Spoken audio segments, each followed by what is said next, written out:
പ്രിയപ്പെട്ട വിദ്യാർത്ഥിനികളെ, മാതാപിതാക്കളെ, കഴിഞ്ഞ വർഷവും ഇതേ സമയത്ത് എനിക്ക് നിങ്ങളെപ്പോലെ SSLCക്ക് ഫുൾ A+ മാർക്ക് കിട്ടിയ വിദ്യാർത്ഥിനികളോടൊപ്പം ചെലവഴിക്കാനായിട്ട് ഇതേ ഹാളിൽ വെച്ച് തന്നെ ഒരവസരം ലഭിച്ചു. വീണ്ടും ഈ വർഷവും എനിക്ക് ലഭിച്ച ഈ അവസരം എൻ്റെയൊക്കെ ജീവിതത്തിലെ ഏറ്റവും വലിയ സന്തോഷകരമായ സംഭവങ്ങളിലൊന്നായിട്ട് ഞാൻ കരുതുകയാണ്. മലയാള മനോരമ നമ്മൾക്കെല്ലാവർക്കും അറിയാം, കേരളത്തിൻ്റെ സുപ്രഭാതമാണ്.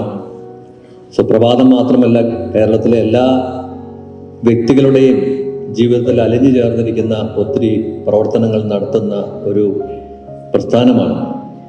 സ്വാഗത പ്രസംഗികൻ പറഞ്ഞതുപോലെ അത്രമാത്രം ജനങ്ങളുടെ ജീവിതത്തിലേക്ക് ആഴ്ന്നിറങ്ങിയിട്ടുള്ള ഒരു പ്രസ്ഥാനം കേരള സംസ്ഥാനത്തിൻ്റെ ചരിത്രത്തിൽ ഉണ്ടായിട്ടുണ്ടോ എന്ന് എനിക്ക് സംശയമുണ്ട്. അതുപോലെ തന്നെയാണ് ബ്രില്യൻ്റ് എന്ന് പറയുന്ന മഹാപ്രസ്ഥാനവും.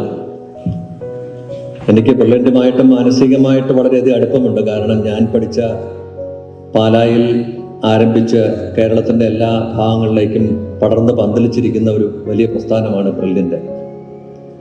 ഈ രണ്ട് പ്രസ്ഥാനങ്ങളും കൂടി ഒരുമിച്ച് ചേർത്ത് നടത്തുന്ന ഈ പ്രതിഭാ സംഗമം തീർച്ചയായിട്ടും നമ്മുടെ വളർന്നു വരുന്ന തലമുറയ്ക്ക് വലിയൊരു ഉത്തേജനമാകുമെന്നുള്ളതിന് സംശയമില്ല. ഞാൻ പലപ്പോഴും ഓപ്പറേഷൻ തിയേറ്ററിലായിരിക്കുമ്പോൾ ശസ്ത്രക്രിയ വീക്ഷിക്കാനായിട്ട് വരുന്ന നഴ്സിംഗ് വിദ്യാർത്ഥികളോ ഡോക്ടർമാരോ ഒക്കെ ഉണ്ട്. അപ്പോൾ അവരോടൊക്കെ ഞാൻ ഇടയ്ക്ക് ചോദിക്കാറുണ്ട്, ഈ ഓപ്പറേഷൻ തിയേറ്ററിലെ ഏറ്റവും പ്രധാനപ്പെട്ട വ്യക്തി ആരാണെന്ന് പറയാമോ എന്ന് ചോദിക്കും. അപ്പോൾ എല്ലാവരും പറയാ ഡോക്ടർ ജോസ് ചാക്കോ ആണ് ഏറ്റവും പ്രധാനപ്പെട്ട വ്യക്തി. പിന്നെ ആരാണ്? പിന്നെ ഡോക്ടർ ജോസ് ചാക്കോയുടെ പേഷ്യൻ്റ് അനസ്തീസിയ കൊടുക്കുന്ന ഡോക്ടർ, പിന്നെ അസിസ്റ്റന്റുമാർ, പിന്നെ നേഴ്സുമാർ, പിന്നെ ഈ ഹാർട്ട് ലങ് മെഷീൻ ഓപ്പറേറ്റ് ചെയ്യുന്ന കുറേ ടെക്നീഷ്യൻസ്, അങ്ങനെ ആ ഓർഡറിലാണ് അവർ പോകുന്നത്. അതുപോലെ തന്നെയാണ് സ്വാഗത പ്രസംഗം ഞങ്ങളെയൊക്കെ പരിചയപ്പെടുത്തിയപ്പോഴത്തേക്കും ഏറ്റവും പ്രധാനപ്പെട്ട വ്യക്തികളായിട്ട് മിസ്റ്റർ ബെഹ്റാനെയും ഡോക്ടർ ജോസിനെയും മിസ്സസ് വാര്യറിനെയും സ്റ്റീഫനെയും ജോസഫിനെയും എല്ലാമാണ് പരിചയപ്പെടുത്തിയത്. പക്ഷെ ഓപ്പറേഷൻ തിയേറ്ററിൽ ഇരിക്കുന്ന ഏറ്റവും പ്രധാനപ്പെട്ട വ്യക്തി എന്ന് പറയുന്നത് അവിടുത്തെ രോഗിയാണ്. The patient who is lying on the bed, he is the most important person in that operating room. ആ ഓപ്പറേറ്റിംഗ് റൂമിൽ നടക്കുന്ന എല്ലാ കാര്യങ്ങളും, നമ്മൾ വരുന്നത് മുതൽ, കൈ കഴുകുന്നത് മുതൽ, ശസ്ത്രക്രിയ ചെയ്യുന്നത് മുതൽ, അവിടെ നിന്ന് ആ വ്യക്തിയെ ICUയിലേക്ക് മാറ്റുന്നത് വരെ എല്ലാ ഘട്ടങ്ങളിലും ഏറ്റവും പ്രധാനപ്പെട്ട വ്യക്തി എന്ന് പറയുന്നത് ആ രോഗിയാണ്. അതുപോലെ തന്നെയാണ് ഈ ഹോളിലും ഏറ്റവും പ്രധാനപ്പെട്ട വ്യക്തികൾ ആരാണെന്ന് ചോദിച്ചു കഴിഞ്ഞാൽ നിങ്ങളാണ്. ഇന്ന് SSLCക്ക് എല്ലാ സബ്ജക്റ്റുകൾക്കും ഉയർന്ന മാർക്കോടുകൂടി പാസ്സായ നിങ്ങളാണ് ഈ പ്രതിഭാ സംഗമത്തിലെ ഹീറോസ് എന്ന് പറയുന്നത്. അപ്പം നിങ്ങളാണ് ഞങ്ങളിവിടെ വരുന്നതിനുള്ള പ്രധാനപ്പെട്ട കാരണം. നിങ്ങൾക്കെല്ലാവർക്കും, നിങ്ങളെ പഠിപ്പിച്ച ഗുരുക്കന്മാർക്കും, നിങ്ങളുടെ അധ്യാപകർക്കും, നിങ്ങളുടെ മെൻറ്റേഴ്സിനും, നിങ്ങളുടെ മാതാപിതാക്കൾക്കും, കുടുംബാംഗങ്ങൾക്കും, നിങ്ങളോടൊപ്പം സഞ്ചരിച്ച എല്ലാ വ്യക്തികൾക്കും, അവർക്കെല്ലാവർക്കും നന്ദി പറയേണ്ട ഒരവസരമാണിന്ന് നിങ്ങളെ സംബന്ധിച്ചിടത്തോളം. ഇനി ജീവിതത്തിൻ്റെ പല വഴികളിലേക്ക് നിങ്ങൾ തിരിയുകയാണ്. The life is going to begin now in your life. What to choose, when to choose, how to go with it എന്നുള്ള കാര്യങ്ങളിലേക്ക് ഒരു വ്യക്തമായ തീരുമാനമെടുക്കേണ്ട ഒരു കാലഘട്ടമാണ്. പലപ്പോഴും നിങ്ങളിവിടെ ഇരിക്കുമ്പോഴത്തേക്കും വിചാരിക്കും, ഞങ്ങളൊക്കെ ഇവിടെ ഇരിക്കുന്ന ഞങ്ങളെപ്പോലെ ആകണമെന്ന് പലപ്പോഴും നിങ്ങൾക്ക് ചിന്തിച്ചിട്ടുണ്ടായിരിക്കാം. പക്ഷെ പലപ്പോഴും ഞങ്ങൾ തിരിഞ്ഞു നോക്കുമ്പോഴത്തേക്കും നിങ്ങളെപ്പോലെ ആകാനാണ് ഞങ്ങൾക്ക് ആഗ്രഹം. കാരണം ഇത്രയും സുന്ദരമായ ഒരു കാലഘട്ടം നമ്മുടെ ജീവിതത്തിൽ ഒരിക്കലും ഉണ്ടാകത്തില്ല. വിദ്യാർത്ഥി ആയിരിക്കുന്ന കാലഘട്ടം എപ്പോഴും ഞങ്ങളെ പ്രായം ചെന്ന ഒരു പ്രായത്തിലാകുമ്പോഴത്തേക്കും ഞങ്ങളുടെ ഓർമ്മകൾ പലതും ഞങ്ങളുടെ പ്രൈമറി സ്കൂളിലേക്കും ഹൈസ്കൂളിലേക്കും കോളേജുകളിലേക്കും മെഡിക്കൽ കോളേജുകളിലേക്കും അല്ലെങ്കിൽ പ്രൊഫഷണൽ കോളേജുകളിലേക്കുമാണ്. ഞങ്ങളുടെ അലൂമിനി മീറ്റിങ്ങിനൊക്കെ വരുമ്പോഴത്തേക്കും ആ കാലഘട്ടത്തെപ്പറ്റി സുന്ദരമായ ഓർമ്മകൾ ഞങ്ങൾ അയവിറക്കാറുണ്ട്. അതുകൊണ്ട് നിങ്ങൾ ഇപ്പോൾ ചെയ്യുന്ന ഒരു കാര്യം, അല്ലെങ്കിൽ ഇപ്പോൾ നിങ്ങൾ കടന്നു പോകുന്ന ഒരു കാലഘട്ടമാണ് നിങ്ങളുടെ ജീവിതത്തിലെ ഏറ്റവും സുന്ദരമായ കാലഘട്ടം. അതുപോലെ തന്നെ ഏറ്റവും ഉത്തരവാദിത്വമുള്ള കാലഘട്ടവും. മുന്നോട്ട് പോകുമ്പോൾ നിങ്ങൾ ചൂസ് ചെയ്യേണ്ട വഴി എന്താണെന്നുള്ളത് വ്യക്തമായിട്ടുള്ളൊരു ധാരണ നമുക്ക് ഉണ്ടായിരിക്കണം. പലപ്പോഴും നമ്മുടെ സമൂഹത്തിൽ ഇപ്പോൾ ഉണ്ടാകുന്ന ഒരു പ്രവണതയാണ് കോമ്പറ്റീഷൻ ആൻഡ് കമ്പാരിസൺ. കഴിഞ്ഞ പ്രാവശ്യവും ഏതോ ഒരു പ്രാസംഗികൻ പറയുണ്ടായി, never compare yourself with others. പലപ്പോഴും മാതാപിതാക്കളാണ് പലപ്പോഴും അത് കമ്പാരിസൻ്റെ ഒരു ആരംഭം.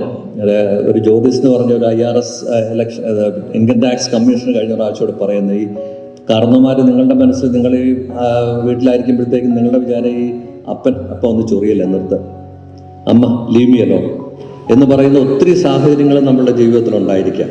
പക്ഷെ they do it with love.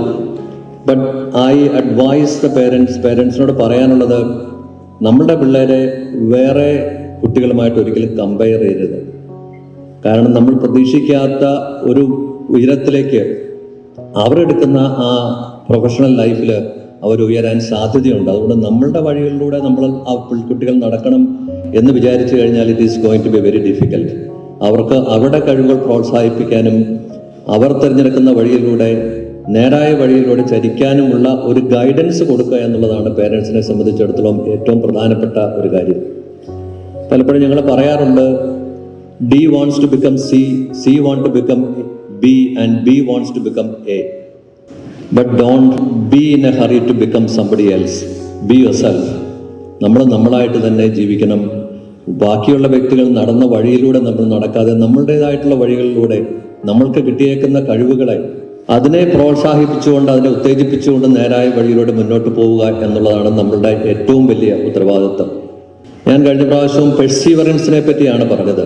അതായത് പെർസീവറൻസ് എന്ന് പറഞ്ഞു കഴിഞ്ഞാൽ നമ്മളൊരു പാത അല്ലെങ്കിൽ ഒരു ലക്ഷ്യം വെച്ചുകൊണ്ട് അതിലേക്ക് എത്താനുള്ള ഒരു തീവ്ര ശ്രമത്തെയാണ് നമ്മൾ പെർസീവറൻസ് എന്ന് പറയുന്നത്. പലപ്പോഴും നമ്മൾ ഉദ്ദേശിക്കുന്ന കാര്യങ്ങൾ നടന്നില്ല എന്നുണ്ടെങ്കിൽ പാതി വഴി നിർത്തിപ്പോകുന്ന സാഹചര്യങ്ങൾ നമ്മുടെ ജീവിതത്തിൽ ഉണ്ടാകാറുണ്ട്. Never give up, plough down. നമ്മുടെ ജീവിതത്തിലേക്ക് അല്ലെങ്കിൽ ഈ ജീവിത വിജയം കൈവരിച്ച വ്യക്തികളുടെ ജീവിതത്തിലേക്ക് നമ്മൾ തിരിഞ്ഞു നോക്കുകയാണെങ്കിൽ പലപ്പോഴും പരാജയത്തിൻ്റെ പടുകുഴിയിൽ വീണ സാഹചര്യങ്ങൾ നമുക്കുണ്ടാകാം. എപ്പോഴും നമ്മൾ പറയുന്നത് one learn more from losing than from winning. വിജയത്തിൽ നിന്ന് നമ്മൾ വലിയ പഠനങ്ങളൊന്നും ചെയ്യുന്നില്ല, പക്ഷെ നമ്മളെ പരാജയത്തിലൂടെയാണ് നമ്മൾ ഏറ്റവും കൂടുതൽ കാര്യങ്ങൾ പഠിക്കുന്നതും അവിടെ നിന്ന് ഉണർന്ന് എഴുന്നേൽക്കാനുള്ള ആ ഊർജം ലഭിക്കുന്നതും മുന്നോട്ട് വിജയത്തിലേക്ക് പോകാനുള്ള ആ ഇൻസെൻറ്റീവ് നമുക്ക് കിട്ടുന്ന പരാജയത്തിലൂടെയാണ്. ഞാൻ 2003 കേരളത്തിൽ ആദ്യമായിട്ടുള്ള ഹൃദയം മാറ്റിവെക്കൽ ശസ്ത്രക്രിയ നിർവഹിക്കുന്നത്.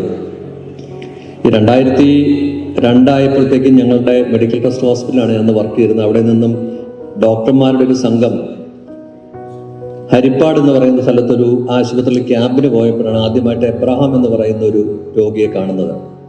അപ്പോൾ എബ്രഹാം പല വർഷങ്ങളായിട്ട് ഹൃദയപരാജയത്തിന്റെ അവസാന നാളുകൾ എണ്ണി ജീവിക്കുകയാണ്. എപ്പോൾ മരിക്കുമെന്ന് അറിയാതെ കാത്തിരിക്കുന്ന എബ്രഹാം ഞങ്ങളുടെ OP മുറിയിലേക്ക് കയറി വന്നപ്പോഴത്തേക്കും തന്നെ ഞങ്ങളുടെ പരിശോധനകളിൽ മനസ്സിലായ അദ്ദേഹത്തിന്റെ അസുഖം എന്ന് പറയുന്ന ഹാർട്ട് ഫെയിലിയർ, ഹൃദയപരാജയത്തിന്റെ എൻഡ് സ്റ്റേജ് ഹാർട്ട് ഫെയിലിയർ എന്ന് പറയും. അപ്പോൾ ഇംഗ്ലണ്ടിൽ നിന്ന് തിരിച്ചു വന്ന ഞങ്ങളുടെ ടീം ഹൃദയം മാറ്റിവെക്കൽ ശസ്ത്രക്രിയയ്ക്ക് വേണ്ടിയുള്ള തയ്യാറെടുപ്പുകൾ നടക്കുന്ന സമയത്താണ് എബ്രഹാത്തിനെ ഞങ്ങൾ കാണുന്നത്. അപ്പോൾ എബ്രഹാത്തിനെ അടുത്തിരുത്തി വിളിച്ചിട്ട് ഞാൻ പറഞ്ഞു, എബ്രഹാം, നിങ്ങളുടെ ഹൃദയത്തിലെ മാംസപേശികൾ പ്രവർത്തിക്കുന്നില്ല, പ്രവർത്തനം 10 അല്ലെങ്കിൽ 20% കുറഞ്ഞിട്ടുണ്ട്, മരുന്നുകൾ കൊണ്ട് നിങ്ങൾക്ക് ഭേദമാകില്ല, നിങ്ങളുടെ ഹൃദയം മാറ്റി പുതിയൊരു ഹൃദയം അവിടെ സ്ഥാപിച്ചെങ്കിൽ മാത്രമേ നിങ്ങളുടെ അസുഖം മാറത്തുള്ളൂ എന്ന്. അപ്പോൾ എബ്രഹാം നേരെ എന്നോട് നോക്കിയിട്ട് പറഞ്ഞു, ഡോക്ടറെ, ഞാൻ അതിന് തയ്യാറാണ്. അത് കേട്ടപ്പോൾ ഞാനും അല്പമൊന്നും ഞെട്ടി. കാരണം തയ്യാറാണെങ്കിൽ ഞാൻ എന്ത് ചെയ്യും? കാരണം ഞാൻ ഇതുവരെ ജീവിതത്തിൽ ഒരു ഹൃദയം മാറ്റിവെക്കൽ ശസ്ത്രക്രിയ നിർവഹിക്കാത്ത വ്യക്തിയാണ്. കണ്ടിട്ടുണ്ട്, ട്രെയിനിങ് കിട്ടിയിട്ടുണ്ട്, പക്ഷേ വ്യക്തിപരമായിട്ട് കൈകൊണ്ട് ഹൃദയം മാറ്റിവെക്കാത്ത എന്നോട് എന്നാൽ ഡോക്ടറെ ഹൃദയം മാറ്റി വെച്ചോളൂ എന്ന് ധൈര്യമായിട്ട് രോഗി പറയാമെന്ന് പറയുമ്പോഴത്തേക്കും നമ്മൾ തന്നെ വിൽ ഗോ ബാക്ക്. അങ്ങനെ അദ്ദേഹത്തിന്റെ ആത്മധൈര്യത്തിലും ആത്മവിശ്വാസത്തിന്റെയും പിൻബലത്തിലാണ് 2003 മെയ് 13 ഞങ്ങൾ വിജയകരമായിട്ട് എബ്രഹാത്തില് സുകുമാരൻ എന്ന് പറയുന്ന വ്യക്തിയുടെ മസ്തിഷ്ക മരണം സംഭവിച്ച ഒരു വ്യക്തിയുടെ ഹൃദയം എടുത്ത് മാറ്റിവെക്കുന്നത്. ആ പാതയിലൂടെ നടന്നപ്പോൾ ഞങ്ങൾക്കുണ്ടായ പ്രചോദനങ്ങൾ നിരവധിയാണ്.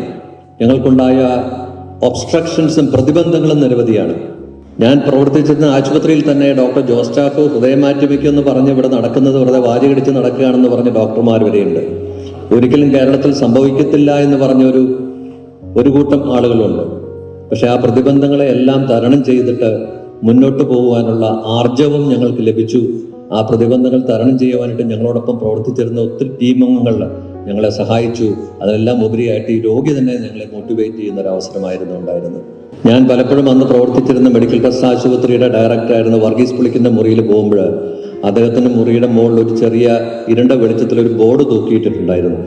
ഞാൻ എല്ലായ്പ്പോഴും പറയാറുണ്ട്, അതിൽ എഴുതിയിരുന്ന what prevents you from going forward should not be what is in front of U.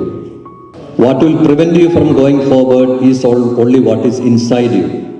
നമ്മളുടെ മുന്നിലുള്ള പ്രതിബന്ധങ്ങളൊന്നും നമ്മളെ മുന്നോട്ട് പോകാൻ തടയരുത്, ഒരു കാരണമാകരുത്. ആ പ്രതിബന്ധങ്ങളെല്ലാം തരണം ചെയ്യാനുള്ള ശക്തി തന്നുകൊണ്ടാണ് ദൈവം നമ്മളെ ഭൂമിയിലേക്ക് വിട്ടിരിക്കുന്നത്.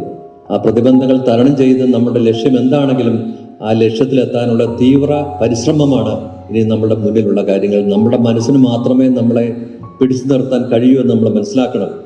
So if your mind is strong, you can overcome any type of obstacles and obstructions in your life.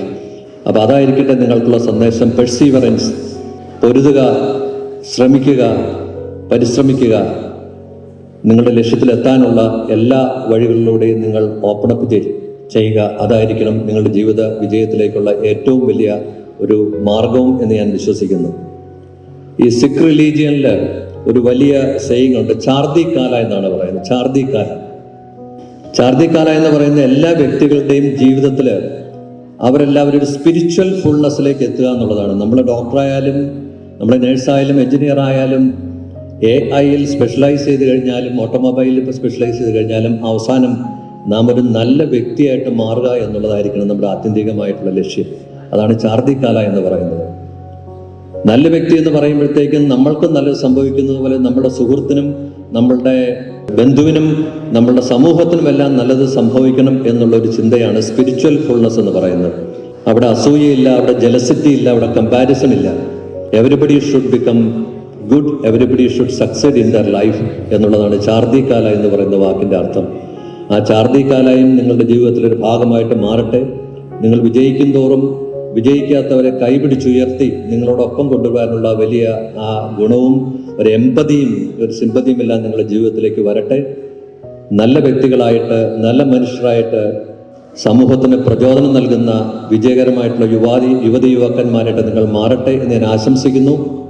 ഒരിക്കൽ കൂടി നിങ്ങൾക്ക് എല്ലാവർക്കും എല്ലാ അനുഗ്രഹങ്ങളും വിജയാശംസകളും നേർന്നുകൊണ്ട് ഈ പ്രതിഭാ സംഗമം ഉദ്ഘാടനം ചെയ്യുന്നതായിട്ട് ഞാൻ പ്രഖ്യാപിക്കുന്നു. നിങ്ങളുടെ ജീവിതത്തിലേക്കുള്ള അല്ലെങ്കിൽ നിങ്ങളുടെ ജീവിത വിജയത്തിലേക്കുള്ള ഒരു ഉദ്ഘാടനവുമായിട്ട് ഈ പ്രതിഭാ സംഗമത്തെ നിങ്ങൾ കരുതുക. എല്ലാവർക്കും എല്ലാ ആശംസകളും ഞാൻ നേരുന്നു. Thank you. എൻട്രൻസ് സംബന്ധമായ വാർത്തകളും അപ്ഡേഷനുകളും ഏറ്റവും വേഗം ആധികാരികമായി അറിയാൻ ബ്രില്യൻറ്റ് സ്റ്റഡി സെന്റർ പാല യൂട്യൂബ് ചാനൽ സബ്സ്ക്രൈബ് ചെയ്യുക. ബെൽ ഐക്കൺ അമർത്തുക. ഈ വീഡിയോ മറ്റ് സുഹൃത്തുക്കളിലേക്കും ഷെയർ ചെയ്ത് നൽകുക.